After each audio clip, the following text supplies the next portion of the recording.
levantou um problema, e aí todo mundo ficou, todos os outros senadores, inclusive do mesmo partido dele, ficaram xingando ele. E aí, quer dizer, isso em 2 meses e meio foi aprovado, comissão e plenário, com aumento da margem de endividamento de 8.000%. Por isso que eu falo que hoje a gente põe essa política industrial mais ativa, ela significa não rule of law, mas rule by law. Eu fico constantemente modificando legislações e leis. Isso pode ter, no efeito final disso, eu não sei o que vai ser. E o modelo do pré-sal, quer dizer, a Petrobras como operadora única de fornecedores domésticos, mais um tratamento diferenciado do acesso da Petrobras ao BNDES. A Petrobras é uma excelente empresa, é um apoio para todo mundo, eu não discuto isso. Como também é uma das empresas maiores e competitivas do mundo. Porque uma das empresas que é maior e mais competitiva do mundo precisa de um acesso privilegiado ao Banco de Desenvolvimento. Não interessa, se a regra não, se a lei não permitir, a gente muda a lei. E foi mais ou menos isso aqui. No período, quer dizer, de menos de... em janeiro de 2007 sai essa resolução, que aí é mais em relação ao setor naval, autoriza aquele empréstimo, financiamento. Mas essas 2 resoluções aqui de 2008, uma de setembro e uma de novembro, são bastante interessantes. Essa é interessante que é o seguinte, quando o BNDES emprestava para a Petrobras, Transpetro e a distribuidora são empresas do mesmo grupo. A exposição do BNDES ficava limitada à exposição do grupo. Isso aqui mudou. Quando eu empresto hoje para a BR Distribuidora e para a Petrobras e para a Transpetro, é como se fossem 3 empresas, que uma não tem nada a ver com a outra.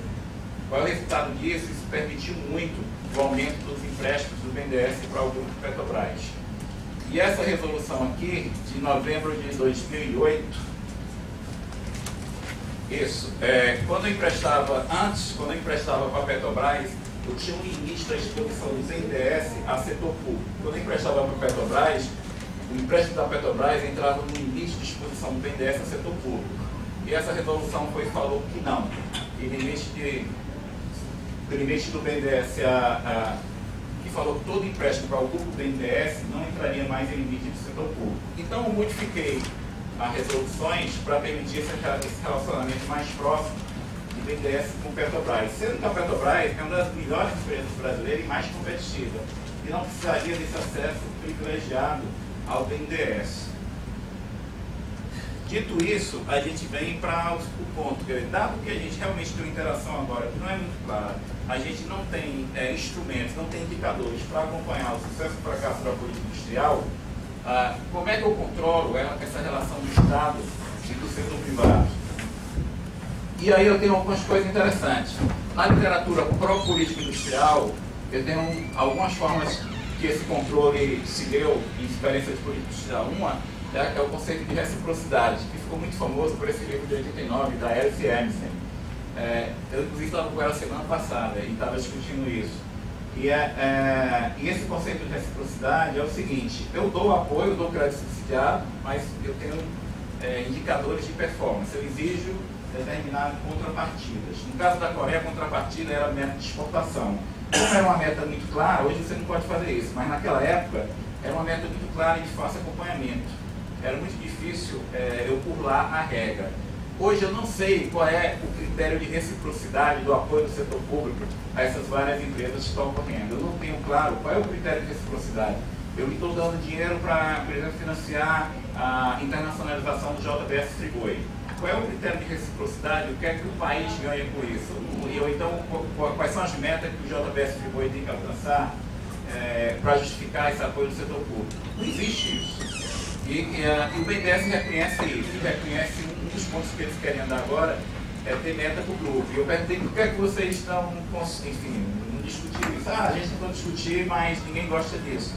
Mas tudo bem, quer dizer, essa é a regra do jogo, ninguém vai gostar disso, mas é preciso.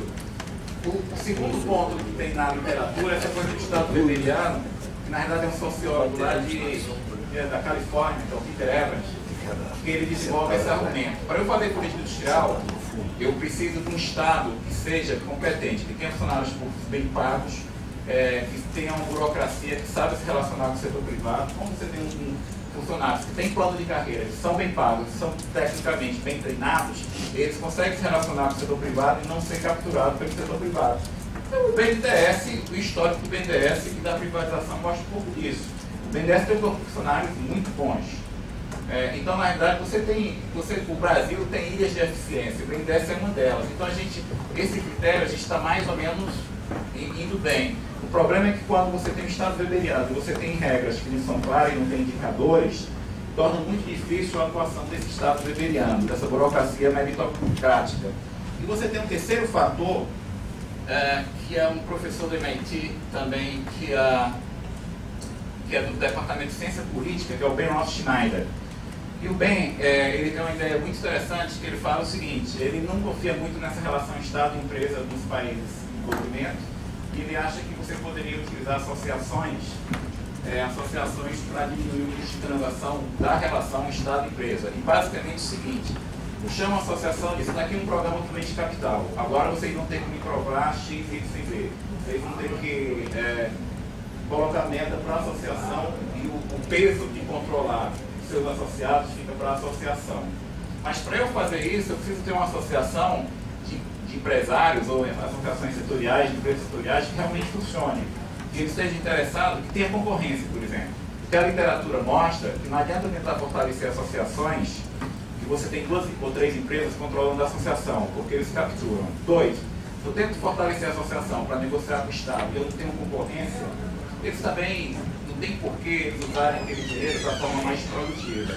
Então, quer dizer, todo esses textos de política industrial que tentam olhar a relação Estado-empresários, você tem uma série de coisas interessantes, mas é um assunto bastante difícil. Mas claramente você precisa de concorrência. Para a associação empresarial e a empresa investir realmente o dinheiro de forma produtiva, você precisa ter concorrência. 2, você precisa ter mecanismo muito claro que mostra o que as empresas estão fazendo com o dinheiro que recebem do governo. E isso a gente não tem hoje.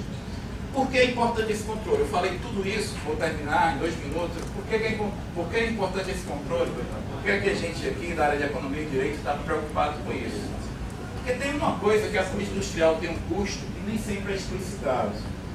E é interessante isso, vou contar também um caso aqui.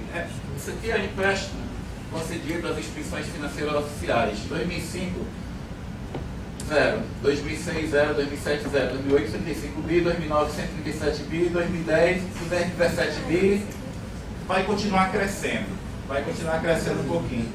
Qual é o problema disso? O problema disso não é isso aqui. Eu estou emprestando desse estoque, eu não peguei, eu não fiz o custo fiscal, o estoque todo, porque capaz que é correção cambial, mas grande parte do empréstimo, 67% desse empréstimo, é corrigido por TJLP. O custo de endividamento do Tesouro, o Tesouro se endivida, pega o dinheiro e empresta para o BNDES. O Tesouro empresta esse dinheiro para o BNDES, grande parte do TJLP. Sendo que tem outro problema. Grande parte desse empréstimo, o prazo não é 2, 3, 4 anos. Às vezes o prazo é 20, 30 anos. Se o Tesouro hoje quiser se financiar com um título para 2017, a taxa de juros que ele tem que pagar é 13% ao ano. Quando eu faço essa conta, comparando o TJLP, comparando com a Selic de hoje, comparando com uma Selic esperada para final de 2010 está em 10.000%. Então, com um título de prazo mais longo do Brasil, esse custo não é em cima do estoque todo, que tem uma parte do estoque que eu deixei de fora, TR, cambial, eu deixei de fora, que era mais complicado calcular o custo fiscal. Mas só de uma parte do empréstimo que está em TJLP, você já tem um custo anual que vai entre 14 e 11 bi ao ano, dependendo de qual taxa de juros você utiliza. Isso não é uma coisa pequena. 10 bilhões, 10 bilhões não é nada. O orçamento dos fundos setoriais no Brasil, que financia todo o arcabouço de inovação no Brasil, é 2,5 bi. O orçamento do sistema SEBRAE, que trabalha no Brasil todo, pequena e média empresa, é 2,5 bi. Bolsa Família é 11, 13 bi. Gasto, isso aqui é gasto, é fluxo, quer dizer, eu tenho um fluxo de gasto que está perto de 11 bi, isso é muita coisa. O que pode questionar é o seguinte: o benefício que se tem é muito maior, tudo bem, mas me prove isso. Hoje, além de declarações, eu não tenho como fazer essa análise de custo-benefício. E é uma coisa preocupante. Em resumo, o que é que eu quis falar aqui? Apesar do discurso pró-inovação que existe hoje na política industrial do Brasil, a política industrial real, ela toma forma de criação de grandes empresas. E essa política industrial a gente não tem como avaliar, porque isso não está no papel, não é a política que está no papel. 2. Qual é a forma atual de controle exercido pela sociedade da relação entre Estado e empresário? Hoje ainda precisamos resolver esse velho dilema da política industrial. Como controlar a relação Estado e setor privado? Isso é o velho dilema da política industrial, que tem uma grande literatura sobre isso nos anos 90. E, infelizmente, a gente está querendo fazer algo moderno, mas a gente ainda está preso no velho dilema, a gente ainda não resolveu. A gente não tem indicadores claros para poder ter transparência dessa relação Estado e setor privado. E esse é o último ponto. A política industrial real toma forma de incentivo a empresas individuais. Por que não estabelecer metas individuais por empresa incentivada, ou pelo menos no caso dos grandes grupos empresariais? Hoje eu estou totalmente cego quanto a isso. Obrigado.